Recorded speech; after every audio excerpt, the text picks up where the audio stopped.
প্রিয় দর্শক, সারা বিশ্বের মতো বাংলাদেশও এক মহা দুর্যোগের মধ্যে দিয়ে যাচ্ছে। চীনের উহান থেকে সারা দুনিয়ায় ছড়িয়ে পড়া কোভিড-19 তাণ্ডবে এখন পর্যন্ত প্রাণ গেছে 4 লাখের বেশি মানুষের। এখন পর্যন্ত আক্রান্ত হয়েছে 71 লাখের বেশি মানুষ। সুপার স্প্রেডার করোনা ভাইরাসের সংক্রমণ নিয়ন্ত্রণে বিশ্বের প্রায় প্রতিটি দেশ নিজেদের বিচ্ছিন্ন করে ফেলেছে। ফলে বিশ্ব অর্থনীতিতে নেমেছে ভয়াবহ এক স্থবিরতা। ঠিক এমনই অবস্থার মধ্যে রয়েছে বাংলাদেশের অর্থনীতিও। অর্থনৈতিক কর্মকাণ্ড সীমিত হয়ে পড়ায় সরকারের রাজস্ব আয়ে ধস নেমেছে। উল্টো ব্যয় বেড়ে গেছে বহুগুণ। করোনার কারণে সাধারণ মানুষ, বিশেষ করে নিম্ন আয়ের ও দৈনিক ভিত্তিতে আয়কারী মানুষ পড়েছে বড় সংকটে। তবে এই জনগোষ্ঠীর চেয়েও সবচেয়ে বেশি ঝুঁকিতে রয়েছে প্রতিবন্ধী জনগোষ্ঠী। বিশেষজ্ঞরা বলছেন, যারা দীর্ঘদিন ধরে নানা ধরনের শারীরিক জটিলতায় ভুগছেন, করোনায় তাদের মৃত্যু হার বেশি। তাছাড়া করোনা থেকে সুরক্ষিত থাকতে পুষ্টিকর ও সুষম খাদ্য গ্রহণের মাধ্যমে শরীরের রোগ প্রতিরোধ ক্ষমতা বাড়ানোর কথা বলা হচ্ছে। আবার করোনায় সংক্রমিত ব্যক্তিকে স্বাস্থ্যবিধি মেনে আইসোলেশন কিংবা আলাদা একা থাকতে বলা হচ্ছে। এই শর্তগুলোর সঙ্গে প্রতিবন্ধী ব্যক্তির সক্ষমতা মিলিয়ে দেখলেই বোঝা যায় এই জনগোষ্ঠী কেন এবং কতটা স্বাস্থ্য ঝুঁকিতে রয়েছে। দর্শক, করোনা ভাইরাসের এমন ভিন্নতর এক বাস্তবতায় 2020-2021 অর্থ বছরের বাজেট উপস্থাপিত হতে যাচ্ছে। কিন্তু কোভিড-19 বাস্তবতায় এবারের বাজেটে প্রতিবন্ধী জনগোষ্ঠীর সুরক্ষায় কি ধরনের পদক্ষেপ থাকা দরকার, কেন দরকার এবং বরাদ্দকৃত সুবিধা কিভাবে নগর থেকে প্রান্তিক অঞ্চলে প্রতিবন্ধী ব্যক্তির কাছে পৌঁছে দেওয়া যায়, তা নিয়ে আলোচনার জন্যই আমাদের আজকের এই বিশেষ আয়োজন, প্রতিবন্ধী ব্যক্তির জন্য বাজেটে প্রত্যাশা 2020-21। আর সঙ্গে আছি আমি সৈয়দা মুনিরা ইসলাম। সম্মানিত আলোচক হিসেবে আজ আমাদের সঙ্গে রয়েছেন মাননীয় পরিকল্পনা মন্ত্রী এম.এ. মান্নান এমপি, সমাজ কল্যাণ মন্ত্রণালয় সম্পর্কিত সংসদীয় কমিটির চেয়ারম্যান ও সাবেক মন্ত্রী রাশেদ খান মেনন এমপি, মহিলা ও শিশু বিষয়ক মন্ত্রণালয় সম্পর্কিত সংসদীয় কমিটির চেয়ারম্যান ও সাবেক প্রতিমন্ত্রী মেহের আফরোজ চুমকি এমপি, বাংলাদেশ ব্যাংকের সাবেক governor doctor Mohammad Farasuddin, NDT ট্রাস্টের চেয়ারম্যান অধ্যাপক ডাক্তার গোলাম রব্বানী, ব্লু ল ইন্টারন্যাশনালের কান্ট্রি কোঅর্ডিনেটর ও সুপ্রিম কোর্টের আইনজীবী রেজাউল করিম, যিনি নিজে একজন শারীরিক প্রতিবন্ধী ব্যক্তি, আছেন centre for service and information on disability CSID এর নির্বাহী পরিচালক খন্দকার জহুরুল আলম, তিনিও একজন প্রতিবন্ধী ব্যক্তি। এছাড়াও আছেন অটিজম বৈশিষ্ট্য সম্পন্ন সন্তানের পিতা প্রকৌশলী ঝুলন কুমার দাস। আপনাদের সবাইকে স্বাগত জানাচ্ছি। দর্শক, চলে যাচ্ছি আলোচনায়। আমরা প্রথমে চলে যাচ্ছি মাননীয় মন্ত্রী মহোদয়ের কাছে। মাননীয় মন্ত্রী জনাব এম.এ. মান্নান এমপি, শুরুতেই আপনার কাছে একটু সংক্ষেপে শুনতে চাই, কোভিড-19 বাস্তবতায় এবারের বাজেটে প্রতিবন্ধী ব্যক্তিদের জন্য আপনারা বিশেষ কি ভাবছেন? ধন্যবাদ আপনাকে। এবারের বাজেট আপনি যেভাবে বললেন যে কোভিড এর চাপে আমরা অন্যান্য দেশের মতো আমরা চাপে আছি, দ্বিমুখী চাপ। আমাদের যে গতিতে আমরা এগোচ্ছিলাম সেই গতি ধরে রাখতে চাই, আবার আমাদের আয় কমে গেছে, সুতরাং ব্যয় করা অনেক কষ্টকর হবে, সুতরাং এই গতি ধরে রাখা কষ্ট হবে। সেক্ষেত্রে বিশেষ বিশেষ আমাদের যারা সমাজের ব্যক্তিবর্গ যারা আছেন, এটা আমাদের সাংবিধানিক দায়িত্ব তো বটেই। এমনকি আমাদের যে রাজনৈতিক দলের মধ্যে আমরা আছি, আমি আছেন এখানে, আমাদের মেহের আফরোজ চৌধুরী এমপি আছেন, আমাদের বাংলাদেশ আওয়ামী লীগের এটা প্রথম জন্মলগ্ন থেকেই আমাদের অন্যতম মহান উদ্দেশ্য ছিল যে দরিদ্র পিছিয়ে পড়া মানুষকে গোটা বাঙালিকে সামনে নিয়ে যাবো, তার মধ্যে যারা পিছিয়ে পড়া বঞ্চিত তাদেরকে সামনে ধরে রাখতে হবে। এটা বাংলাদেশ আওয়ামী লীগের একদম প্রথম থেকেই একটা ঘোষণাপত্র ছিল, এখনো তাই আছে। সেই প্রেক্ষিতে আমরা চাই এই বাজেটে অন্যান্য মানুষের মতো আমাদের যারা প্রতিবন্ধী আছেন তাদের জন্য যাতে আমাদের যে সুরক্ষা ব্যবস্থা ইতিমধ্যে আমরা গড়ে তুলেছিলাম গত কয়েক বছরে, মেহের আফরোজ চৌধুরী আপা নিজেই ছিলেন এটা, যিনি জানেন বিস্তারিত বলতে পারবেন। এটা শুধু ধরে রাখা নয়, এটাকে আরো সংহত করা এবং বাড়ানো, বৃদ্ধি করা। এই জন্য আমরা বাজেটে এবার প্রথমে যেটা বলতে চাই, আমরা গত বছর অর্থ বছরের বাজেট ছিল 252 কোটি টাকা, এবার আমরা ধরেছি 402 কোটি টাকা। তো এটা দিয়ে আমরা প্রতিবন্ধী ব্যক্তিদের জন্য যে সকল আমাদের নানা ধরনের সহায়তামূলক প্রোগ্রাম কর্মসূচি আছে সেগুলো তো রাখবো। আরো যারা বাদ পড়েছেন এখনো পর্যন্ত আমাদের আওতার মধ্যে আসেন নাই, তাদেরকে নিয়ে আসা, সেই কাজটা আমাদের স্থানীয় সরকারের মাধ্যমে কাজ চলছে, ইত্যাদি কাজ আমরা করবো। এই হলো প্রাথমিকভাবে এটা যে আমরা কমিটেড, আমরা এটা করবো। যদি আমরা ভয়ঙ্কর চাপে আছি সারা জাতি হিসাবে, কিন্তু আমাদের দায় যেটা আমাদের পিছিয়ে পড়া মানুষের জন্য সেটা আমরা পালন করবো। ধন্যবাদ আপনাকে, আবারও ফিরবো আপনার কাছে। চলে যাচ্ছি অধ্যাপক ডাক্তার গোলাম রব্বানীর কাছে। করোনা ভাইরাসের কারণে প্রতিবন্ধী ব্যক্তিরা কি ধরনের স্বাস্থ্য ঝুঁকিতে আছে এবং এই স্বাস্থ্যগত ঝুঁকি মোকাবেলায় বাজেটে কি ধরনের সহযোগিতা থাকা দরকার বলে আপনি মনে করেন? অধ্যাপক ডাক্তার গোলাম রব্বানী। সবাইকে ধন্যবাদ আজকের এই অনুষ্ঠানে, বিশেষ করে RTV কে আমাকে আমন্ত্রণ জানানোর জন্য। আসলে এই বৈশ্বিক মহামারী কোভিড-19 এটি মানুষের সবকিছুকে উল্টিয়ে পাল্টিয়ে দিয়েছে। মানুষ কখনো ভাবতেও পারেনি যে এরকম একটি পরিস্থিতির উদ্ভব হবে। এখন সরকারের যে দায়িত্ব সেটি হচ্ছে একজন স্বাভাবিক সাধারণ মানুষের যেরকম অধিকার, অন্ন, বস্ত্র, বাসস্থান, খাদ্য, চিকিৎসা, যেটি আমাদের কনস্টিটিউশনের মৌলিক অধিকার, সেই অধিকারের আমার এই প্রতিবন্ধী মানুষরাও দাবিদার। এবং আমি আশা করছি যে সরকার এই বৈশ্বিক মহামারী কোভিড চলাকালীন সময়ে যে বাজেট দিতে যাচ্ছেন তাতে আমাদের ন্যায্য হিস্সা ইনশাআল্লাহ অবশ্যই থাকবে। আমরা সেই আশাবাদ ব্যক্ত করে, আমাদের সঙ্গে মন্ত্রী আছেন, আমাদের পূজনীয় ব্যক্তি রাশেদ খান মেনন সাহেব আছেন, এবং আমরা যারা অ্যাক্টিভিস্ট, ইঞ্জিনিয়ার ঝুলন, এই আমরা সবাই কিন্তু আশা করছি যে আমরা আমাদের অধিকারটা ঠিক মতো পাবো। এবং বৈশ্বিক মহামারী কতদিন চলবে আমরা এখনো বুঝতে পারছি না, এটি একটি অনাগত ভবিষ্যৎ, কিন্তু তারপরেও আমরা ভয়ে ভীত হব না। যতই আতঙ্ক থাক না কেন, আমরা আমাদের সুস্বাস্থ্য মেনটেন করে আমরা এই কোভিড-19 কে মোকাবেলা করব, এবং তার জন্য আমাদের একটি সুন্দর সুষম বাজেট পরিকল্পনা সামনে আসবে এবং পাস হবে, এটাই আমরা আশা করছি। ধন্যবাদ আপনাকে। জনাব ডক্টর মোহাম্মদ ফরাসউদ্দিন, আপনার কাছে কোভিড-19 এর অভিঘাত থেকে সুরক্ষিত রাখতে এবারের বাজেটে প্রতিবন্ধী জনগোষ্ঠীর জন্য কি ধরনের উদ্যোগ থাকা দরকার? আপনাকে ধন্যবাদ। এই আলোচনাটা অত্যন্ত সময় উপযোগী। RTV কে ধন্যবাদ দিতে হয়, আমাকে ডাকার জন্য বিশেষ কৃতজ্ঞতা। প্রায় 15-16 বছর যাবৎ এই বিষয়টা নিয়ে চর্চা করি। আমার প্রত্যাশা বলতে পারেন, দাবি দেওয়ার কথা বলতে পারি। জাতিসংঘ বলছে একটি দেশে পার্সনস উইথ ডিসেবিলিটি বা স্পেশাল এবিলিটি হলো জনসংখ্যার 10%। আমরা সেই হিসাব কিতাবে হয়তো যেতে পারবো না, অসুবিধা আছে। আমরা সেন্সাস করাতে চেয়েছিলাম, এমনকি নিবন্ধন করাতে চেয়েছিলাম, এর কোনোটাই হয় না। এই নাম্বারটা ইম্পর্টেন্ট এই জন্য যে যেহেতু সীমিত বাজেট, এই জন্য কত সংখ্যক, কত অনুপাত লোকের জন্য বরাদ্দ, সেই সংখ্যাটা খুব ইম্পর্টেন্ট। এটা বোধহয় একটা সময়তে যৌক্তিকভাবে নির্ণয় করতে হবে। তারপরে যেটা বলবো, যতক্ষণ পর্যন্ত না আমরা এই ব্যক্তিবর্গের জন্য যারা কাজ করেন, বিশেষ করে গভর্নমেন্টের যে ফাউন্ডেশনটা আছে, এটার জন্য আমি মনে করি আমরা 2006 সন থেকে দাবি দেওয়া করে আসছি, আগের গায়ে 1 খণ্ড জমি দেওয়া হোক, ওইখানে একটি বড় বাড়ি বানানো হোক, একটি উদ্যান সহ, যাতে এই যারা প্রতিবন্ধিতায় অসুবিধাগ্রস্ত তাদের সন্তান সন্ততি তারা নিয়ে এখানে আসতে পারবে, একটা মিলন কেন্দ্র হবে, এটা একটা দাবি। দ্বিতীয় হলো, আমরা বলে আসছি যে এই মন্ত্রণালয়টির নাম সমাজ কল্যাণ মন্ত্রণালয় না বলে সমাজ উন্নয়ন মন্ত্রণালয় করা হোক। এটার বিপক্ষে কাউকে কোনোদিন কোনো যুক্তি দেখাতে শুনি নাই, কিন্তু কেন নামটা হয় না আমি জানি না। এটা হলেই অন্যরকম একটা উচ্চতায় চলে যাবে।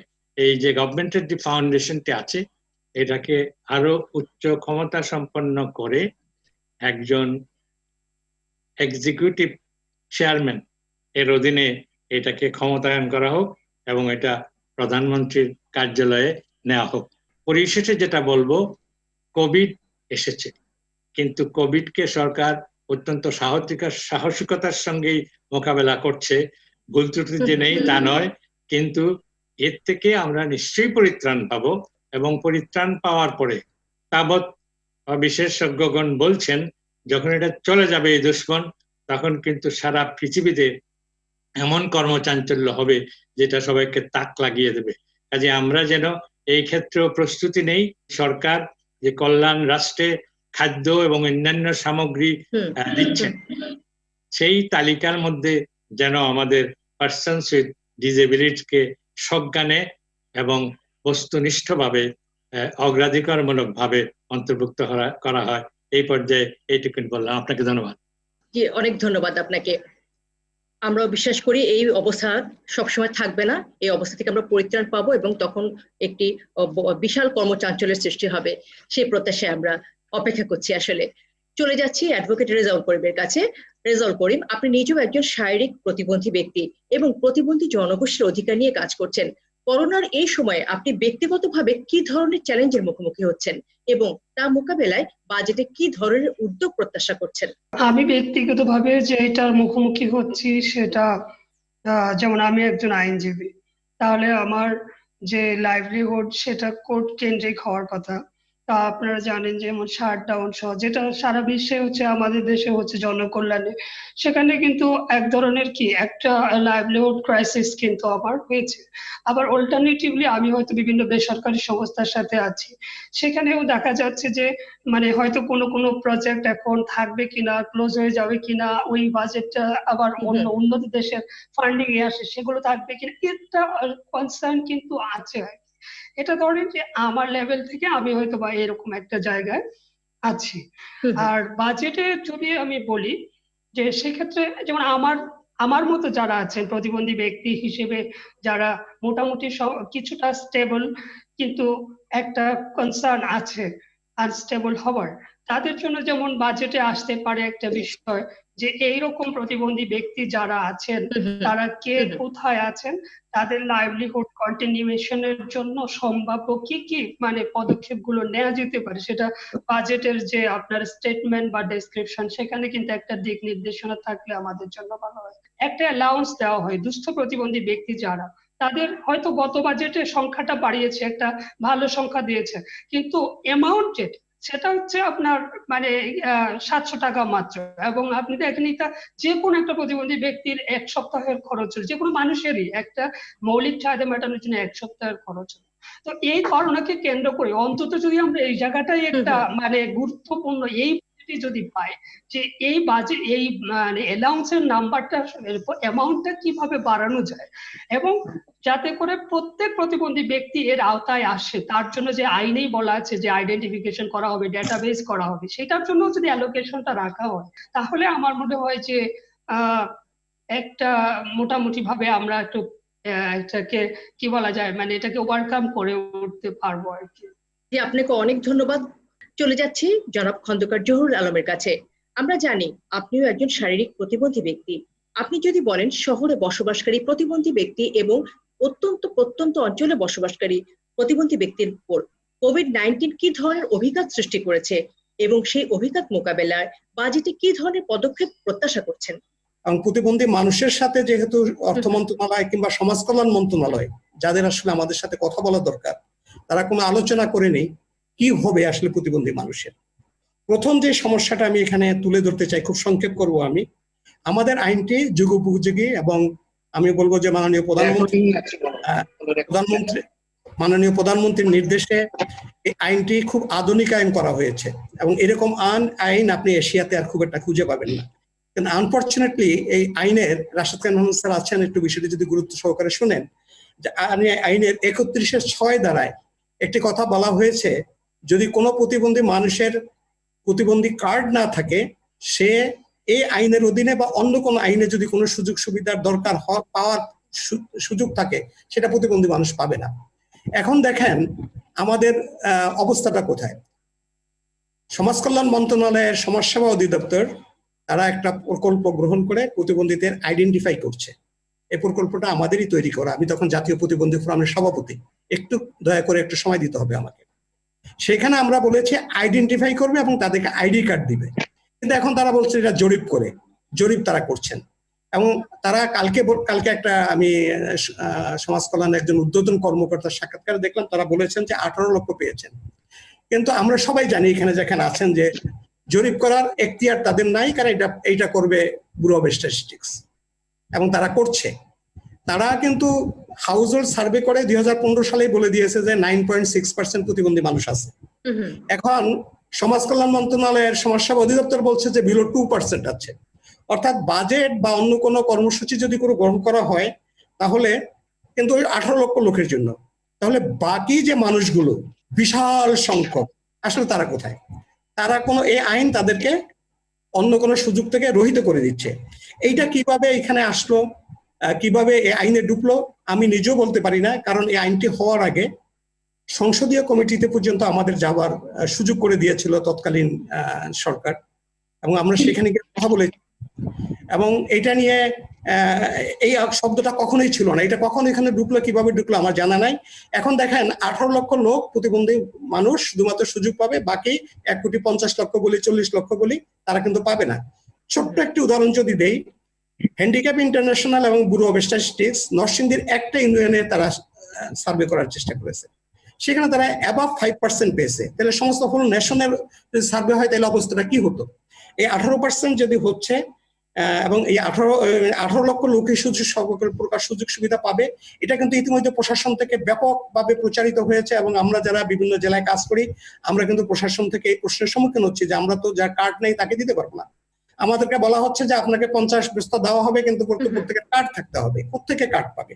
এই একটা বিষয়ে আমার কাছে খুবই আমাদের জন্য একটা চ্যালেঞ্জ হয়ে দাঁড়িয়েছে, যেটা এই বাজেটের সাথে রিলেটেড। কারণ যত মানুষ থাকবে সেইভাবেই টাকা বরাদ্দ করা হবে। দয়া দাক্ষিণ্য আমি দিতেই পারি, প্রতিবন্ধী মানুষকে সহযোগিতা করতেই পারি, কিন্তু তাকে আইন দ্বারা বঞ্চিত করা হবে তার কার্ড নাই বলে, এটা একটা বড় বিষয় আমার কাছে মনে হয়েছে, যেটা রাশেদ খান মেনন স্যার আশা করি দেখবেন, উনি সংসদীয় কমিটির চেয়ারম্যান। ধন্যবাদ। আপনাকে ধন্যবাদ। চলে যাচ্ছি প্রকৌশলী ঝুলন কুমার দাসের কাছে। কোভিড-19 এই বাস্তবতায় অভিভাবকরা কি ভাবছেন, বাজেটে কি প্রত্যাশা করছেন ওনারা? ধন্যবাদ আরটিভিকে এবং আপনাকে। পাশাপাশি আমি সালাম জানাচ্ছি মাননীয় মন্ত্রী মহোদয় সহ দুটি মন্ত্রণালয়ের সংসদীয় কমিটির চেয়ারম্যান স্যার এবং বাংলাদেশ ব্যাংকের সাবেক গভর্নর স্যার আছেন, আমাদের এনডিডি ট্রাস্টের সম্মানিত চেয়ারম্যান মহোদয় আছেন এবং সম্মানিত আলোচক। আমি যেটা বলতে চাই সংক্ষেপে, আমরা যারা অভিভাবক আমরা আমাদের নিজেদের ব্যথা থেকে আমরা বিভিন্ন প্রতিষ্ঠান গড়ে আমরা এগিয়ে এসেছি, যাতে করে এটা থেকে আমরা উত্তরণ পেতে পারি এবং এখানে আমরা সরকারের যথাযথ সহায়তা চাই। 2011 সালে মাননীয় প্রধানমন্ত্রীর কন্যা তাইমা ওয়াজেদের যে অটিজম কনফারেন্স, এটার পর থেকে কিন্তু এনডিডির দিকে দৃষ্টিটা দিয়েছে দেশের যারা আমাদের আমলারা আছেন এবং বিভিন্ন রাজনীতিবিদ আছেন, সবাই কিন্তু এদিকে দৃষ্টি দিয়েছেন। এটার কারণে আমাদের সুযোগ হয়েছে, আমরা স্বাভাবিক স্কুলগুলো আমরা পরিচালনা করছি অভিভাবকরা নিজেরা উদ্যোগ নিয়ে। পাশাপাশি আমরা অ্যাওয়ারনেস বিল্ড আপের কাজ করি, যাতে করে সমাজে আমাদের ছেলেদেরকে তারা অ্যাকসেপ্ট করতে পারে এবং সমাজ ভালোভাবে আমাদেরকে নিতে পারে। পাশাপাশি আমরা সরকারের কাছে বিভিন্ন দাবি দেওয়ার মাধ্যমে তাদের অধিকারটুকু আমরা আদায় করতে চাই। এক্ষেত্রে এই সরকার এই কয়েক বছরে অনেকগুলো আইন প্রণয়ন করেছে এবং 2019 সালের অক্টোবরে প্রতিবন্ধিতা সম্পর্কিত সমন্বিত বিশেষ শিক্ষা নীতিমালাও করেছে, যেটা আমাদেরকে অনেক আশার আলো দেখাচ্ছে। আমরা মনে করি মাননীয় প্রধানমন্ত্রী এবং সদাশয় সরকার দেশের বিভিন্ন সাধারণ শিক্ষা প্রতিষ্ঠান, স্কুল, কলেজ এবং প্রাথমিক শিক্ষা প্রতিষ্ঠানগুলিকেও জাতীয়করণ করছে। কিন্তু আমরা চাই, এখানে মাননীয় সভাপতি মহোদয় আছেন সংসদীয় কমিটির জনাব রাশেদ খান মেনন, তিনি একটি বক্তব্যে কিছুদিন আগেও বলেছেন যে জানুয়ারি মাসে আমরা যে এমপিও মুক্তির জন্য আমরা আবেদনগুলো করেছিলাম, সেই আবেদনগুলো যদি দ্রুত সিদ্ধান্ত আকারে এসে আমাদের প্রতিষ্ঠানগুলোকে নিয়ম নীতির মধ্যে রেখে সরকারি নীতিমালার আলোকে আমাদেরকে স্বীকৃতি দিত, তাহলে এই কোভিড চলাকালীন সময়ে আমাদের শিক্ষক শিক্ষিকাদেরকে নিয়ে আমরা যে কঠিন অবস্থা পার করছি, তাদেরকে আমরা বেতন ভাতা দিচ্ছি না। প্রথমে আমি বলেছি আমরা আমাদের টিউশন ফি আমাদের সমাজ অভিভাবকদের চাঁদা দিয়ে কিন্তু এই প্রতিষ্ঠানগুলি পরিচালনা। এক্ষেত্রে সরকার থেকে যেখানে এনডিডি ট্রাস্ট এখনো কোনো বাজেট পাইনি, সেখানে আমরা পাওয়ার কোনো সুযোগ এখনো তৈরি হয়নি বলে আমি মনে করি। সেক্ষেত্রে যদি এমপিও নীতিমালার মাধ্যমে এই প্রতিষ্ঠানগুলোকে যারা যোগ্য, যাদের কাজ করার নীতিমালা অনুযায়ী সুযোগ আছে, দ্রুত সিদ্ধান্ত দিত, তাহলে হয়তো আমরা সরকারের কাছে যে আবেদনগুলো করেছি আমরা যে আর্থিক সহায়তা সেখানে করতে হতো না।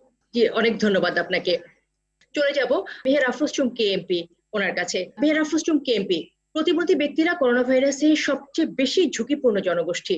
এই জনগোষ্ঠীর সুরক্ষায় মহিলা ও শিশু বিষয়ক মন্ত্রণালয় কি কি উদ্যোগ নিয়েছে এবং বাজেটে বিশেষ কি প্রস্তাবনা রেখেছে?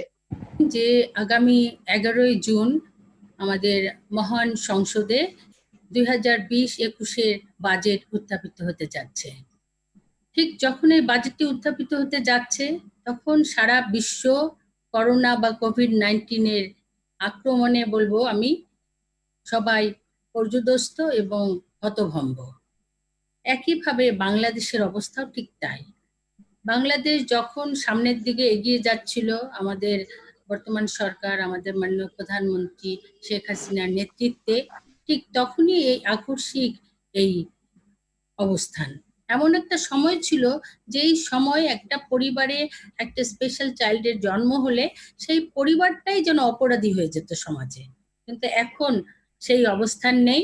আমাদের অত্যন্ত সৌভাগ্য যে সাইমা ওয়াজেদ পুতুলের মতন যোগ্য একজন নেতৃত্বের কারণে বাংলাদেশের মানুষ নড়ে চড়ে উঠেছে এবং এই প্রতিবন্ধী বলেন, এখন এটা আমরা আর বলছি না, এখন আমরা স্পেশাল চাইল্ড বলছি, এখন আমরা বলছি পারসনস উইথ ডিসেবিলিটি। এই যে সুন্দর সুন্দর ওয়ার্ড দিয়ে আমরা তাদেরকে এখন সম্মান দিচ্ছি এবং বুঝতে পারছি যে তাদের অধিকার সমান অধিকার। প্রতিটা মানুষের জন্মগ্রহণ করার পরে এই পৃথিবীতে সবার সমান অধিকার, আর সেই জিনিসটা কিন্তু সাইমা ওয়াজেদ পুতুল আমাদের বুঝিয়ে দিয়েছে। এখন আমরা কিন্তু নড়ে চড়ে উঠছি এবং আমরা অধিকারের কথা বলছি। কিছুক্ষণ আগেই সবাই অনেক বিষয় নিয়ে যারা কথা বলেছেন বিজ্ঞ ব্যক্তিরা, বিশেষ করে আমাদের প্ল্যানিং মিনিস্টার সাহেব এখানে উপস্থিত আছেন, আমাদের সমাজ কল্যাণ মন্ত্রণালয় স্ট্যান্ডিং কমিটির চেয়ারম্যান আছেন, যারা বিশেষভাবে এটার সাথে রিলেটেড। আমাদের মাননীয় মন্ত্রী মহোদয় বাজেটের সাথে রিলেটেড, আমাদের সমাজ কল্যাণ মন্ত্রণালয় স্ট্যান্ডিং কমিটির চেয়ারম্যান মেনন সাহেব, তিনি বাজেটের সাথে রিলেটেড। পাশাপাশি আমাদের মহিলা ও শিশু বিষয়ক মন্ত্রণালয়, যে মহিলা ও শিশু বিষয়ক মন্ত্রণালয়ের আমি এখন স্ট্যান্ডিং কমিটির আমি চেয়ারম্যান, একসময় আমি প্রতিমন্ত্রী ছিলাম। আমরা কিন্তু একসাথে বসেই বিভিন্ন সোশ্যাল সেফটি নেটওয়ার্ক প্রোগ্রামের আওতায় যারা পড়ছে তাদের কিভাবে আমরা বাজেট বৃদ্ধি করব সেটা নিয়ে আমরা সবসময় আলোচনা করতাম। কিন্তু এবার দুর্ভাগ্য, যখনই আলোচনাটা আমরা শুরু করব ঠিক সেই সময়ই আমাদেরকে এমন একটা দুর্যোগের মোকাবেলা করতে হচ্ছে। আমি ব্যক্তিগতভাবে মনে করি আমরা একটা স্ট্যান্ডিং কমিটির মিটিং এ পর্যন্ত করতে পারিনি 2-3 মাসের মধ্যে, কারণ করা সম্ভব হচ্ছে না। আর যার কারণে আমরা এই বাজেটটি নিয়ে আমরা যে কথা বলবো সেভাবে বলতে পারিনি। তবে আমাদের বিশ্বাস পর্যায়ে পর্যায়ে যেভাবে আলোচনা হয়েছে এখানে অবশ্যই তাদের জন্য স্পেশাল বরাদ্দ হবে এবং আমাদের প্ল্যানিং মিনিস্টার সাহেব ইতিমধ্যে বলেছে যে বাজেট দ্বিগুণ হবে। আমাদের যারা স্পেশাল আমাদের পিপল আছেন, চিলড্রেন আছেন, তারা আমাদের মন্ত্রণালয়ে কিন্তু আমরা এটাকে সংক্ষেপে আমরা এর কার্যক্রমটা হাতে ইতিমধ্যেই নিয়ে নিয়েছিলাম। তাদের বিভিন্ন রকম প্রশিক্ষণ দেওয়া, তাদের ভিতরে বিভিন্ন রকম প্রতিভা আছে, আমরা যেহেতু শিশুদের নিয়েও কাজ করি, সেই প্রতিভাগুলো যেন বিকশিত করতে পারে, বিভিন্ন ধরনের কম্পিটিশনের ব্যবস্থা করা, বিভিন্ন রকম ট্রেনিং এর ব্যবস্থা করা, এইসব বিভিন্ন ধরনের কার্যক্রম আমরা কিন্তু ইতিমধ্যে হাতে নিয়েছি। তাছাড়া আমি যেটা মনে করি, এখন যেহেতু যারা স্পেশাল চাইল্ড ঘরের মধ্যে থাকে, ঘরে সব সময় থাকতে থাকতে তারা কিন্তু অস্থির, তাদেরকে টেক কেয়ার করতে করতে বাসার মানুষও অস্থির হয় অনেক সময়। তো তাদের যে বিভিন্ন ধরনের সুযোগ সুবিধা, তাদের বিভিন্ন রকম প্রশিক্ষণ, তাদের বিভিন্ন রকম থেরাপি, তাদের যেমন স্পিচ থেরাপি বলেন, অন্যান্য বিভিন্ন রকম থেরাপি আছে, সেইগুলো আরো বেশিভাবে এটা সক্রিয় করা উচিত। একটা এক্সাম্পল হিসাবে আমরা বলি যে আমরা এখন মনে করছি যে 18 লক্ষ আমাদের এই ধরনের আমাদের মানুষ 18 লক্ষ আছে, বাট বাস্তবতায় হয়তো আরো বেশি আছে, এটা আমরা সঠিক জানি না। এখন শুনছি যতদূর যে ডাটাবেজও হয়ে গেছে, কিন্তু সব কি 100% হয়েছে কিনা জানি না। 2% যারা লেখাপড়ার সাথে মানে হায়ার এডুকেশনের সাথে সম্পৃক্ত আছে, তাদের শিক্ষার সমস্ত খরচ ভার সরকার নিচ্ছে। কিন্তু এখানেই শেষ নয়, আমাদের এইবার বাজেটে আশা রাখছি আমরা স্বাস্থ্য খাত এবং এই যে বিভিন্ন ধরনের প্রণোদনা, বিভিন্ন সোশ্যাল সেফটি নেটওয়ার্ক প্রোগ্রামের আওতায় সহযোগিতা, এগুলো অবশ্যই বৃদ্ধি পাচ্ছে। আর বৃদ্ধি পারলে অটোমেটিক আমাদের বিশেষ যারা পিপল, বিশেষ শিশু যারা আছে তাদের জন্য অবশ্যই এই বরাদ্দটা বাড়বে। আর আইনের বিষয়টা বলা হয়েছে যে আইন আছে, আইন তো বাংলাদেশে অনেক আছে, সব রকমের আইনই আমাদের আছে। আইনটা বাস্তবায়ন করতে গেলে অনেক কিছুর প্রয়োজন হয়, তার মধ্যে অন্যতম হলো অর্থ। এখনই আমরা বুঝতে পারছি যে আমাদের অনেক সেক্টরেই এই অর্থটা কমে গেছে। আমাদের যে ডেভেলপমেন্ট গুলো হচ্ছিল সেই জায়গাগুলো অনেকটা কমে গেছে, কিন্তু সবগুলোকে আমরা বিশ্লেষণ করে মানুষকেই সবচাইতে গুরুত্ব দিব। মানুষকে বাঁচানোটাই আমাদের সবচাইতে গুরুত্বপূর্ণ। আর মানুষের মধ্যে কিন্তু স্পেশাল মানুষ কোনো অংশে বাদ পড়তে পারে না। যে মানুষকে যদি বাঁচাতে হয় তাহলে মানুষের জন্য যা যা করণীয় এবার বাজেটে নিশ্চয়ই সেটাকে আরো বেশি গুরুত্ব দেওয়া হবে। ধন্যবাদ আপনাকে। চলে যাচ্ছি জনাব রাশেদ খান মেনন এমপি আপনার কাছে। করোনার এই সময় প্রতিবন্ধী ব্যক্তিদের সুরক্ষায় সবচেয়ে বড় দায়িত্ব পালন করবার কথা সমাজ কল্যাণ মন্ত্রণালয়ের। সংসদীয় কমিটির চেয়ারম্যান হিসেবে আপনার পর্যবেক্ষণ শুনতে চাই, কি কি দায়িত্ব পালন করছে এবং কি কি দায়িত্ব পালনের suযোগ রয়েছে? ধন্যবাদ আপনাকে, ধন্যবাদ RTV কে আজকে এই অনুষ্ঠানে আমাকে আমন্ত্রণ জানানোর জন্য।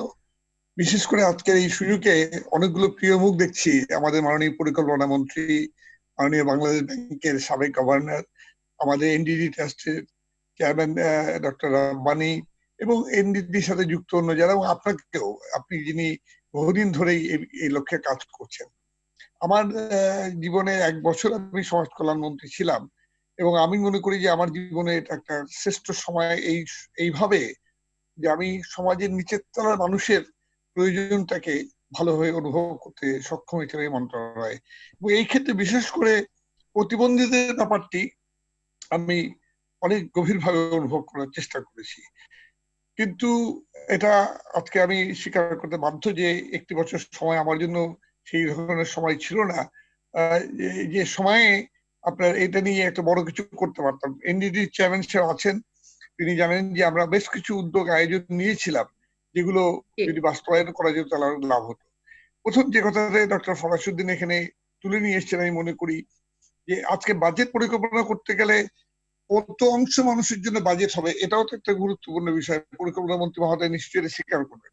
কিন্তু আমরা কিন্তু সুস্পষ্ট হয়ে বলতে পারি না যে আমাদের দেশের প্রতিবন্ধী কতজন। এখানে পার্থক্য রয়েছে। পরিসংখ্যান ব্যুরোর বক্তব্য হচ্ছে 9.6%, আর আমাদের সমাজসেবা অধিদপ্তর যেটা আমাদেরকে যে জরিপ হাজির করেছিল সেটা হচ্ছে হয়তো প্রায় 2%-এর কাছাকাছি।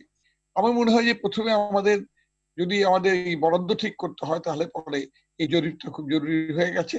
আমি মাননীয় পরিকল্পনা মন্ত্রীকে আরেকবার আমি বলছি যে এটি আপনি পরিসংখ্যান, আপনি যেহেতু আপনার অধীনে পরিসংখ্যান দপ্তর, তো আপনি এটা দেখবেন। দ্বিতীয় যে কথাটা আমি বলছি যে এবারের বাজেটের প্রত্যাশা কি, এটা বলা মুশকিল হয়ে গেছে আমাদের জন্য এই কারণে যে প্রতিবার বাজেটে কিন্তু বাজেটের আগে আমাদের সাথে সংসদীয় কমিটির সাথে কিন্তু বৈঠক করা হয় এবং এটা সাবেক অর্থমন্ত্রী আবুল মাল আব্দুল মুহিত তিনি তো পুরো কমিটি নিয়ে বসতেন। পরবর্তীকালে এটা কেবলমাত্র সভাপতি নিয়ে বসা হতো, কিন্তু এবার সেটা করোনার কারণেই সম্ভবত এটা হয়নি। যদিও আমি মনে করি ডিজিটালি এটা করা সম্ভব ছিল।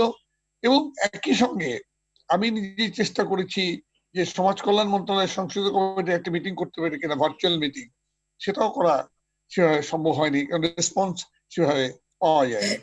যাই হোক, আমি মনে করি যে এই বাজেটের ক্ষেত্রে এসে প্রতিবন্ধীদের জন্য মাননীয় পরিকল্পনা বলেছেন, আমি সেই সময় ঢুকতে পারিনি, কিন্তু পরে যেটা শুনলাম যে প্রতিবন্ধীদের সঙ্গে বরাদ্দ এবার দ্বিগুণ করা হবে।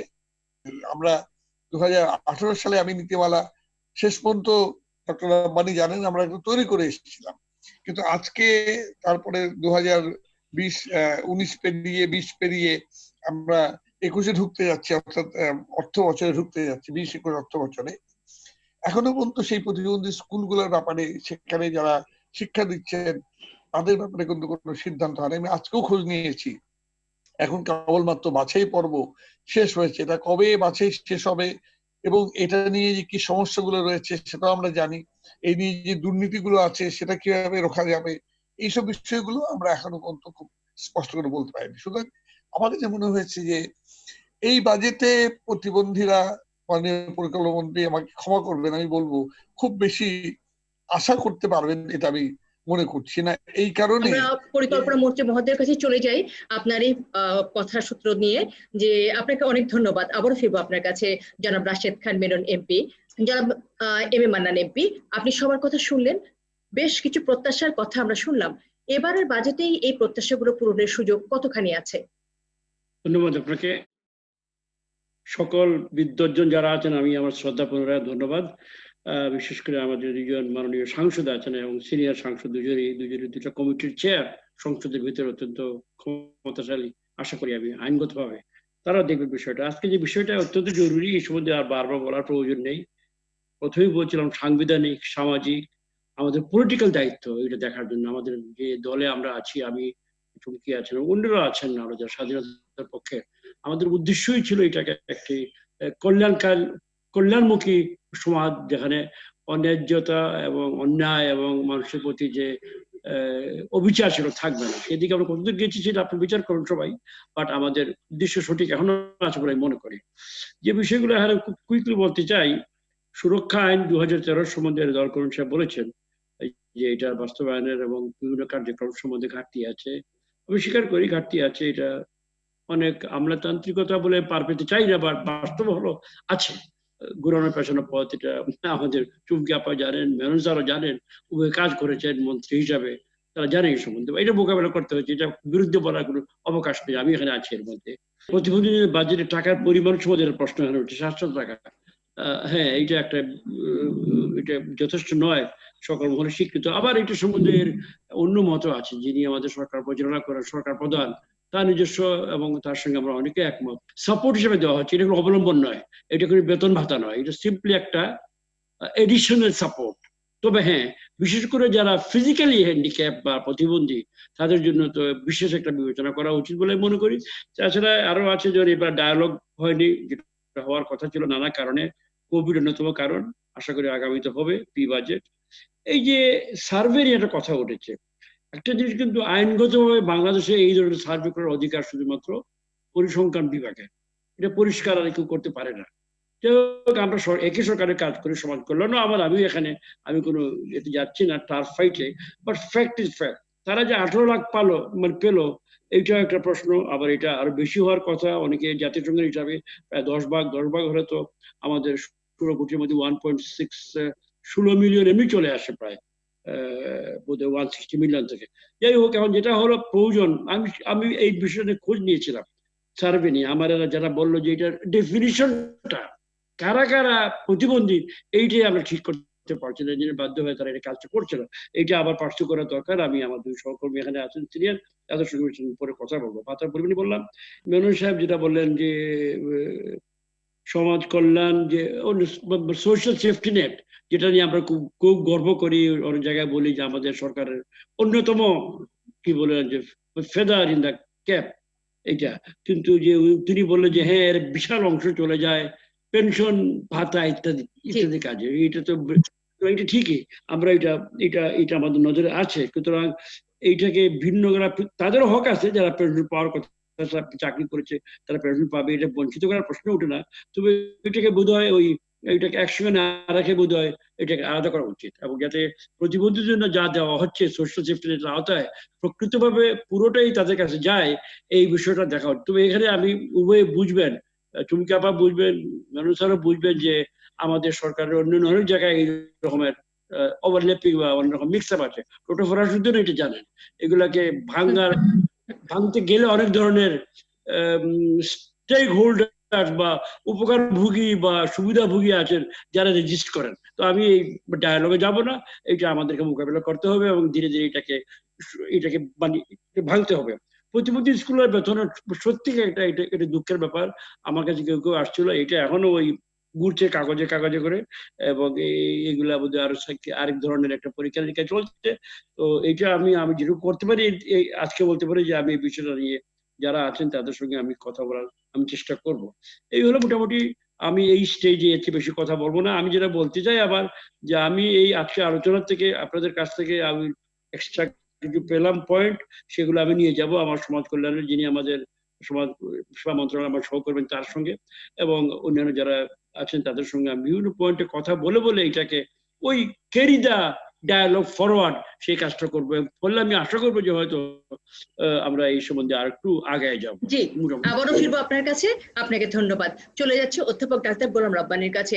বিশেষ মানুষগুলো যারা প্রতিবন্ধিতায় আক্রান্ত, তাদের বৃহত্তর স্বার্থে আর কি কি সুযোগ থাকা উচিত, বা কি কি উদ্যোগ থাকা উচিত এই বাজেটে, আপনি কি মনে করেন?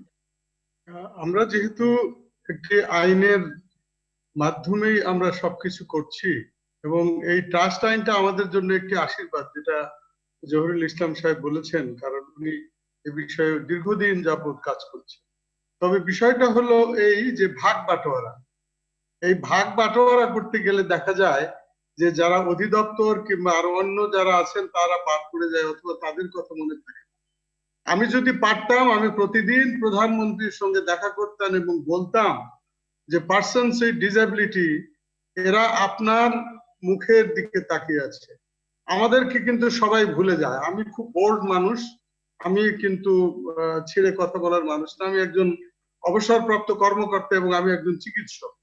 আমার এবং আমার সঙ্গে প্রধানমন্ত্রীর কন্যার একটি যোগসূত্র আছে। তার জন্য আমরা এখন যেটা করছি সেটা কিন্তু আসলে সোশ্যাল পার্সপেক্টিভ থেকে করছি। উনি বিভিন্ন মানুষের কাছে ধর্ণা দিয়ে যে সাহায্যগুলো আমরা পাচ্ছি ওগুলো আমি গোটা বাংলাদেশের আপনার মাধ্যমে, আপনি তো জানেন, আপনি নওগাঁর মানুষদের খবর আমাকে দিয়েছেন, আপনি নারায়ণগঞ্জের পতিত দশে কত হতদরিদ্র মানুষের আপনি খবর দিয়েছেন, আমি তাদের কাছে পৌঁছেছি। ঝুলন করতে পারে ঝুলন। আমরা 2রা এপ্রিল এবার বিশ্ব আপনার অটিজম দিবস পালন করতে পারিনি, কিন্তু ওই দিন চিটাগাংয়ের মানুষদের কাছে আমরা খাদ্য পৌঁছাতে পেরেছি এবং এটা সম্ভব হয়েছে সাইমা ওয়াজেদ পুতুলের কারণে। এবং এখন আমার কাছে 24টা না 26টা স্কুলের আবদার আছে, তারা মার্চ এপ্রিল মে 3 মাসের বেতন দিতে পারেনি। তাদের হিসাব আমি করেছি, এটা প্রায় 3.25 কোটি টাকার মতো। এবং এই হিসাবের কাগজ আমি কালকে সাইমা ওয়াজেদের কাছে পৌঁছাবো। আমাদের যে মাননীয় প্রধানমন্ত্রী উনি ওনার ব্যক্তিগত তহবিল থেকে যদি দেন, আমি আশা করি তাদের এই 3 মাস বন্ধকালীন সময়ে তাদের শিক্ষকরা যে বেতন না পেয়ে মানবতার জীবন যাপন করছেন তারা এটা পেয়ে যাবেন, আমি আশা করছি ইনশাআল্লাহ। যে আপনাকে অনেক ধন্যবাদ অধ্যাপক ডাক্তার গোলাম রাব্বানী। আমরা সূচনা ফাউন্ডেশন এবং এডিডি ট্রাস্টের মাধ্যমে আমরা উত্তরবঙ্গের অনেকগুলো হতদরিদ্র প্রতিবন্ধী পরিবারে আমরা এই দ্বিতীয়বার বা তৃতীয়বারের মতো আমরা ত্রাণ সহায়তা দিতে পেরেছি, অনেক দিনের জন্য তাদের খাদ্যের সংস্থান করতে পেরেছি। অসংখ্য ধন্যবাদ আপনাকে। চলে যাচ্ছি জনাব ডক্টর মোহাম্মদ ফরাসউদ্দিনের কাছে। প্রতিবন্ধী ব্যক্তিদের জন্য প্রণোদনা অনেকটাই ভাতা নির্ভর হয়ে পড়েছে। এর থেকে বেরিয়ে অর্থনৈতিক কর্মকাণ্ড এবং কর্মসংস্থানের সঙ্গে সরাসরি যুক্ত করবার সুযোগ কতখানি আছে এবং করণীয় কি, আপনার পরামর্শটা শুনতে চাচ্ছি। ছোট করে 3-4টা কথা বলবো। প্রথমত, যেগুলো স্বীকৃত রাস্তায় পারাপারের কোন ব্যবস্থা আছে কিনা, বাসে এই সমস্ত লোকের জন্য জায়গা রাখা হইলে তারা উঠলে জায়গা ছেড়ে দেন কিনা, বিল্ডিং কোডে র্যাম্পের ব্যবস্থা আছে এটা বাস্তবায়ন হচ্ছে কিনা, লিফট করা হচ্ছে কিনা, এই জিনিসগুলো করতে কোনো আইন লাগে না, আইন অলরেডি আছে। সচেতনতার দরকার। সরাসরি সরকারে যারা কাজ করেন তারা কিন্তু ইচ্ছা করলে এগুলাকে একদম স্টিম রোল করে বাস্তবায়ন করতে পারে। এক নম্বর। আপনার প্রশ্নটা অত্যন্ত গুরুত্বপূর্ণ। এইভাবে দয়া দাক্ষিণ্যের উপর না থেকে আমি যেটা প্রথমেই বলেছি, যদি সদাশয় সরকার আগের গায়ে 1 খণ্ড জমি দেন তাহলে এই বিষয়টা এত গুরুত্বপূর্ণ দেশে বিদেশে যে এখানে একটা বড় বিল্ডিং করে আপনার আয়ের ব্যবস্থা করা সম্ভব। অফিসের জন্য একটা ফ্লোর রাখবে, আরো 6টা ফ্লোর ভাড়া দিলে অনেক আয়ের ব্যবস্থা হবে, তখন নিজস্ব বাজেট করতে পারবে। জরিফের ব্যাপারটা খুব ইম্পর্টেন্ট। 18 লক্ষ আর 1,60,00,000 মধ্যে কিন্তু যোজন ব্যবধান। আমার ব্যক্তিগত অভিজ্ঞতা, আমরা হিসাবে কাজ করেছি, গালি টালি এখনো খাই, এই কাজ কখনো বিবিএস করবে না। বিবিএস এর হাতে অনেক কাজ, এটা তাদের জন্য গুরুত্বপূর্ণ নয়। তারা যেটা করতে পারবে নাম্বার দিতে পারবে। আমি মনে করি আপনাদের এখানে 3 জন মন্ত্রী মহোদয় আছেন আর 2 জন চেয়ারম্যান মহোদয় আছেন, তাদের বিবেচনার জন্য বলছি, গভর্নমেন্টের যে ফাউন্ডেশনটা আছে জাতীয় প্রতিবন্ধী উন্নয়ন ফাউন্ডেশন, এটাকে ক্ষমতায়িত করে। ওইখানে একজন এক্সিকিউটিভ চেয়ারম্যান দেন, ওদেরকে নিবন্ধন অথরিটি করে। সেন্সাস করতে গেলে, সার্ভে করতে গেলে আইনের প্রশ্ন আসবে, আপনাকে বিবিএস এ যেতে হবে। যদি বলেন আপনি নিবন্ধন করবেন কার্ড দেবেন, তাহলে ওই ফাউন্ডেশনটা সেটা করতে পারবে। এটা খুব গভীরভাবে বোধহয় চিন্তা করে দেখা দরকার। এবং দেশে এমন একটা অবস্থা হয়েছে, যদি আপনি কার্ড না দেন তাহলে কিন্তু কেউ প্রাপ্যতা পাবে না। এই জিনিসটাকে আমি সবচেয়ে বেশি গুরুত্ব দিচ্ছি। তাছাড়া যদি যেটা বললাম বাজেট যেটা হবে, আমরা আগের থেকেই বলেছি এই বিষয়ে কোনো সেমিনারের আমার দরকার নেই, কোনো ডিনারের দরকার নেই, কোনো বিদেশ ভ্রমণের দরকার নেই। কথাগুলো আমি বলছি অনেক দুঃখে, এগুলাতে বাজেটের বহু পয়সা চলে যায়। যে বাজেটটা হবে এই বাজেটটা একেবারে প্রকৃতপক্ষে যাদের প্রয়োজন, যারা বলতে পারে না, তাদের দাবি উত্থাপন করতে পারে না, তাদের জন্য যেন খরচ হয় এই ব্যবস্থা করা। আপনাকে ধন্যবাদ। অনেক অনেক চমৎকার বলেছেন অ্যাডভোকেট রেজাউল করিম। প্রতিবন্ধী ব্যক্তিদের সুরক্ষায় যে আইন আছে তার বাস্তবায়ন কতখানি যথাযথ হচ্ছে এবং প্রতিবন্ধী ব্যক্তিদের করোনার ঝুঁকি থেকে রক্ষায় আর কি কি উদ্যোগ আপনি প্রত্যাশা করছেন? অ্যাডভোকেট রেজাউল করিম, ধন্যবাদ। একটু সংক্ষেপে বলবেন। আবারও আসলে উদ্যোগ বলতে যেটা যে আমি তো শুরুতে বলেছি আর কি, যে আমাদের আইনটাকে সামনে নিয়ে আইনের মধ্যে এভরিথিং আছে। মানে আমি যদি একদিন আইনটার উপরে কোনোদিন আমাকে কেউ সুযোগ দিত, আমি হয়তো বলতে পারতাম যে কি নাই তার মধ্যে করোনাকে ট্যাকেল দেওয়ার মেকানিজম ওর মধ্যে আছে। সো এটাকে সামনে নিয়ে যদি আমরা পরিকল্পনা করি, কারণ অ্যালোকেশন অফ মানি যদি না থাকে তাহলে আসলে আমাদের এই চেঞ্জটা আসবে না, যেটা আমরা সর্বান্তকরণে সবাই চাই। তো এটা আমার মূল কথা। আর একটা জায়গায় শুধু আমি এখন একটু এমফাসিস দিতে চাই যে আমি ব্যক্তিগতভাবে একজন প্রতিবন্ধী ব্যক্তি হয়ে আমি বুঝি আমাদের রেজিস্ট্যান্স অনেক শক্ত। আমরা এত প্রতিবন্ধকতার মধ্যে দিয়ে মানে আমরা চলি যে আমরা এই করোনার মধ্যেও কিন্তু আমাদের মানসিক শক্তি অনেক প্রবল আর কি আছে অন্যদের তুলনায়। তারপরেও কিছু একটা সেকশন এই প্রতিবন্ধী ব্যক্তিদের আছে যারা তাদের পারিবারিক অবস্থার কারণে সামনে অ্যাবান্ডনের ঝুঁকিতে পড়বে। এটা অত্যন্ত মারাত্মক হবে। এটা রাইট টু লাইফ থেকে শুরু করে সবকিছু, এবং এই ধাক্কাটা আসবে হচ্ছে নিউরো ডেভেলপমেন্টাল ডিসেবিলিটি থেকে শুরু করে। এখানে ডক্টর গোলাম রব্বানী স্যার আছেন এবং স্যার এগুলো অনেক আন্তরিকভাবেই চেষ্টা করেন। মানে আমি জাস্ট আমার এক্সপিরিয়েন্স থেকে একটা জিনিস তথ্য দিলাম, আগামী 2 থেকে 3 মাসের মধ্যে যে পরিবারের প্রতিবন্ধী ব্যক্তি আছে, কারণ প্রতিবন্ধী ব্যক্তির লাইফটা এক্সপেন্সিভ, কস্টলি লাইফ, আমাদের এই কস্ট বহন করার ক্ষমতা ওই পরিবারের থাকবে না। আর যখন থাকবে না তখন এখানে দিয়ে দাও, ওখানে দিয়ে দাও, ওখানে ফেলে আসো, এই ধরনের একটা ঘটনা কিন্তু ঘটবে। এবং সেজন্য এই ধরনের উদ্যোগ থাকা দরকার। তো এখানে মাননীয় মন্ত্রী মহোদয় আছেন, সবাই যদি একটু গুরুত্ব সহকারে নেন তাহলে অনেক অনেক ধন্যবাদ। অনেক ধন্যবাদ খন্দকার জহুর আলম সাহেব। যেসব প্রতিষ্ঠান প্রতিবন্ধী জনগোষ্ঠী নিয়ে কাজ করছে তাদের জন্য এবারের বাজেটে কি ধরনের উদ্যোগ আপনি প্রত্যাশা করছেন, একেবারে সংক্ষেপে। অ্যাকচুয়ালি এইবারের যে বাজেটে আসলে আমরা একটা ইনক্লুসিভ বাজেট চেয়েছিলাম। আগে একটু বলা দরকার যে অনেক মন্ত্রণালয় তার সাথে সম্পৃক্ত হবে, কারণ আমাদের যে আইনটা সেটা কিন্তু তাই বলে। কিন্তু আনফরচুনেটলি এখনো আমরা সমাজ কল্যাণ মন্ত্রণালয়ের মধ্যেই রয়ে গেছে এবং তারা খুব ভালোবাসেন এটাকে নিজেদের মধ্যে রাখতে। ক্ষমতা তার কতদূর আছে সেটা কখনোই বিবেচনা করেন না। এটা ভেরি আনফরচুনেট আমাদের জন্য। সেকেন্ড যেটা জিনিসটা হলো যে আমরা যারা প্রতিবন্ধী নিয়ে কাজ করি, আমি আগেই বলেছি যে আমাদের আসলে দাতা নির্ভর। আমরা আজকে তো ব্রিটেনের অবস্থায় খারাপ। ব্রিটেন, ইউকে এইড আমাকে কোথেকে কত টাকা দিবে, ইউএস এইড আমাকে টাকা দিবে না। এই যে টাকাগুলো কমে যাচ্ছে, আমরা যে প্রতিবন্ধী মানুষের কাছে পৌঁছে গেছি গ্রামে গঞ্জে, অজপাড়াগাঁয়ে, মনপুরা থেকে আরম্ভ করে টেকনাফ পর্যন্ত, এদের অবস্থাটা কি হবে সেটা আসলে সরকারকে বিবেচনা করতে হবে এবং বাজেটে এই সংগঠনগুলো যাতে বেঁচে থাকে সেই ব্যবস্থা করতে হবে। আমি আসলে যে বিষয়টা নিয়ে আসলে বারবার আমার কনসার্ন প্রকাশ করছি, আমি আর সুযোগ হয়তো পাবো না, এটুকু শেষ, যে এত সুন্দর একটা আইনে 13(6) কি করে বলা হলো যে আপনি তো আইডি কার্ড দিচ্ছেন মাত্র 18 লক্ষকে, আর 1,50,00,000 মধ্যে 1,30,00,000 লোক কোন সুবিধা পাবে না, সেটা আইনে কি করে বলা হলো? এইটা যদি অচিরেই রহিত করা না হয়, সেটা সুযোগও আছে, তাহলে কিন্তু প্রতিবন্ধী মানুষ চরম বিপদে পড়বে। রেজাউল করিম খুব সুন্দরভাবে বলেছেন। আমি অলরেডি দেখতে পাচ্ছি যে বিপদে পড়ে 100 প্রতিবন্ধী মানুষ এসছে রিলিফ নিতে, আছে 30 জন, 40 জন, 50 জনের কার্ড, বাকিদের নাই। সমাজ কল্যাণ অফিসার দিতে পারছে না। এই জায়গাটায় আজকে যারা এখানে উপস্থিত আছেন এই আলোচনায়, আমাদের সম্মানিত সংসদ সদস্য মাননীয় মন্ত্রী, ওনারা নিশ্চয়ই এটা দেখবেন। মেহের আফরোজ চুমকি এমপি, খুব সংক্ষেপে জানতে চাই এবারে বাজেটে প্রতিবন্ধী ব্যক্তিদের সুরক্ষায় কোন কোন খাতে বরাদ্দ বাড়ানো দরকার বলে আপনি মনে করছেন? বাজেটটা আমরা আলোচনার মধ্যে আমরা সুযোগ পাইনি, যার কারণে আমরা আমাদের ইচ্ছাগুলো বলতে পারিনি। তবে আমার মনে হচ্ছে যে যেই জায়গাগুলো সংসদ অধিবেশনে আলোচনা হবে সেই ক্ষেত্রে আমরা যেটুকু বলবো, আমাদের মনে হয় 3টা ভাগ করা উচিত। উচ্চবিত্ত, মধ্যবিত্ত, নিম্নবিত্ত। সবার কিন্তু ডিমান্ড একরকম নয়। উচ্চবিত্তদের ডিমান্ড একরকম, মধ্যবিত্ত বা নিম্নবিত্তদের ডিমান্ড ভিন্ন ধরনের হয়। কাজে কার্ড হবে সবার, প্রত্যেকে যেন কার্ড পায়, কিন্তু কার্ড পেলেই সবাইকেই যে অর্থনৈতিক সহযোগিতা করতে হবে তা না, অর্থনীতির বাইরেও কিন্তু আমাদের অনেক সহযোগিতা আছে। যেমন আমি বলবো মার্কেটগুলো, উন্নত দেশগুলোতে মার্কেটগুলোতে গাড়ি পার্কিং এর একটা বিশাল সুযোগ থাকে, সেখানে আমাদেরই গাড়ি পার্কিং এর সুযোগ থাকে না অনেক সময়, তো তাদের জন্য আর কি স্পেশাল, তবে তাদের জন্য সেই গুরুত্বটা দেওয়া উচিত। দ্বিতীয়ত আপনি মনে করেন যে র্যাম্পের কথা তো অবশ্যই বলা হচ্ছে, যেটা খুবই জরুরি বলে মনে করি।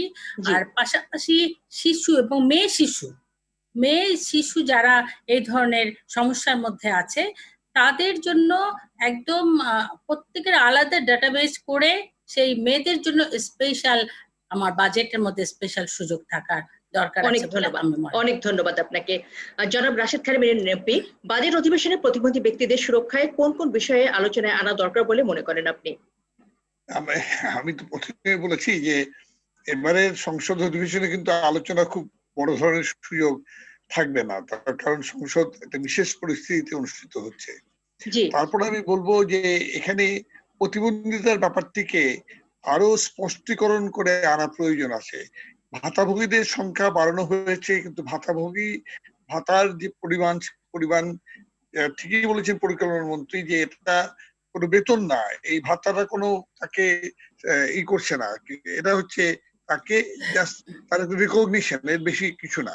কিন্তু তারপরেও আমার মনে হয় যে কতগুলো স্পেশাল তাদের ব্যবস্থাগুলো করা উচিত। যেমন ভাবে একটা 2500 টাকা করে প্রণোদনা দেওয়া হয়েছে সমস্ত দেশের দরিদ্র মানুষকে, আমি মনে করি এই ধরনের একটা প্রণোদনার বিষয়টি এই বাজেটের মধ্যে নিয়ে আসা যায় কিনা সেটা আমাদের দেখা প্রয়োজন। আমি এবং আমি কথা বাড়াবো না, আমি মনে করি যে মাননীয় পরিকল্পনা মন্ত্রী আছেন।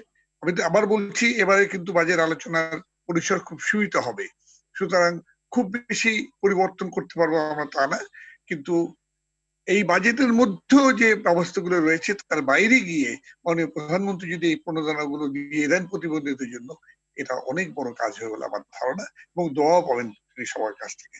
ধন্যবাদ। জি, অনেক ধন্যবাদ আপনাকে।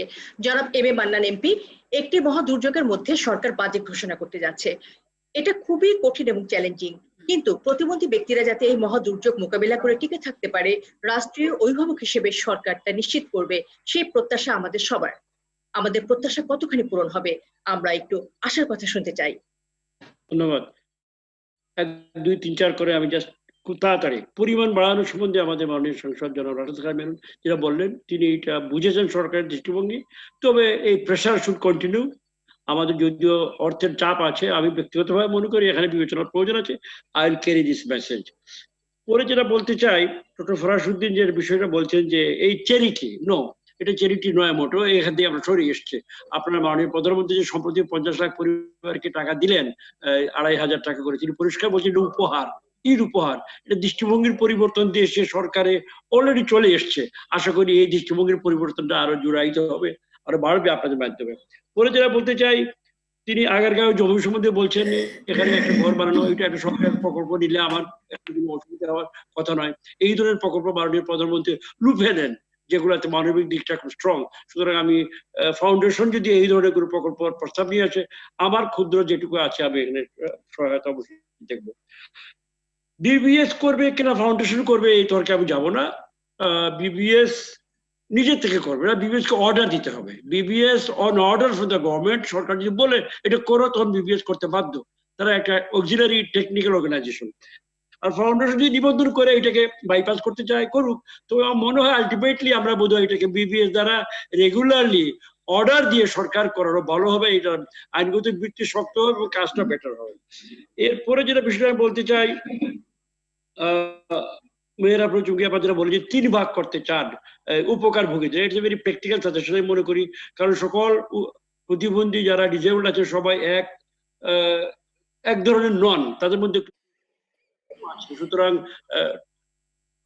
টার্গেটটা বেটার করার জন্য নিম্ন আয়ের দিকে নজর দেওয়ার জন্য এটা করা যেতে পারে, এটার মধ্যে ফাউন্ডেশন মানে এখানে এগিয়ে আসতে পারে। সর্বশেষ যে বিষয়টা একটা মন্তব্য আমার অভিজ্ঞতা থেকে সরকারের থেকে, এই যে প্রায় মানুষ বেতন পায় না, 7 মাস 8 মাস 9 মাস 3 মাস, এইটা একটা ভয়ঙ্কর, আমি বলবো ইট ইজ নট অ্যাকসেপ্টেবল। কোনো মতে না। আমি এটা নিয়ে অনেক সচিবের সঙ্গে কথা বলছি, কাজ করবে বেতন পাবে না কেন? প্রজেক্টটা যদি হয়, প্রজেক্টে টাকা ছাড়া প্রজেক্ট কিভাবে চলছে? কিন্তু আনফর্চুনেটলি আমরা এটা মোকাবেলা করতে পারি নাই। প্রায়শ আমাদেরকে একটা মোকাবেলা করতে হয়। আমরা উইল কিপ ফাইটিং। এবং আমি মাননীয় দুজন সাংসদ সিনিয়র আছেন, এখন চুমকি আপা আছেন, মেনন স্যার আছেন, তারা দুজন অনুরোধ করবো যে আমরা এটা নিয়ে সংসদে কথা বলে এই সিস্টেম, এই যে মানুষকে ঝুলিয়ে রাখা প্রকল্পের নামে, সাময়িক নামে, কি সংরক্ষণ করার জন্য নোট নিয়ে আসে, আরেক বছর বছর সংরক্ষণ করে কি সব টেকনিক্যাল আমলাতান্ত্রিক জাল পেচ আছে, এগুলোকে ভেঙে মানুষকে মানুষের মতো ট্রিট করে কাজের মূল্য টাকা দিয়ে তাকে সঙ্গে সঙ্গে দিতে হবে সকল মানুষকে। আর প্রতিবন্ধী যারা, তাদের জন্য তো বিশেষ বিশেষ বিবেচনার কথা আমার সংবিধানে আছে, আমাদের দলীয় ইশতেহারে আছে, দলীয় ঘোষণা আছে, আমার ধরুন যে সরকার পরিচালনা করেন তার চিন্তার মধ্যেও আছে। তো আমি মনে করি সকলে মিলে কাজ করলে এটা একটা সামনে এগিয়ে যেতে পারবো। আমি আরটিভিকে এবং আপনাকে আমার নিজের ধন্যবাদ জানাচ্ছি আলোচনার জন্য। জি জি, অনেক ধন্যবাদ মাননীয় মন্ত্রী আপনাকে। দর্শক, প্রতিবন্ধী ব্যক্তির জন্য বাজেটে প্রত্যাশা 2020-21 অনুষ্ঠানটি আজ এ পর্যন্তই। তবে শেষ করবার আগে আমাদের অনুরোধ থাকবে, আজকের আলোচনায় যে সুপারিশ এবং পরামর্শ উঠে এসেছে সরকার তা আমলে নিয়ে 2020-21 অর্থ বছরের বাজেটে তার প্রতিফলন ঘটাবেন। আমরা চাই আগামী বাজেট হোক করোনার সংক্রমণ ও অভিঘাত থেকে প্রতিবন্ধী ব্যক্তিদের সুরক্ষার বাজেট, তাদের উন্নয়ন, সক্ষমতা, দক্ষতা, আত্মমর্যাদা এবং কর্মসংস্থান সৃষ্টি সহায়ক বাজেট। দর্শক, সবাই ভালো থাকুন, সুস্থ থাকুন। সঙ্গে থাকার জন্য অনেক ধন্যবাদ।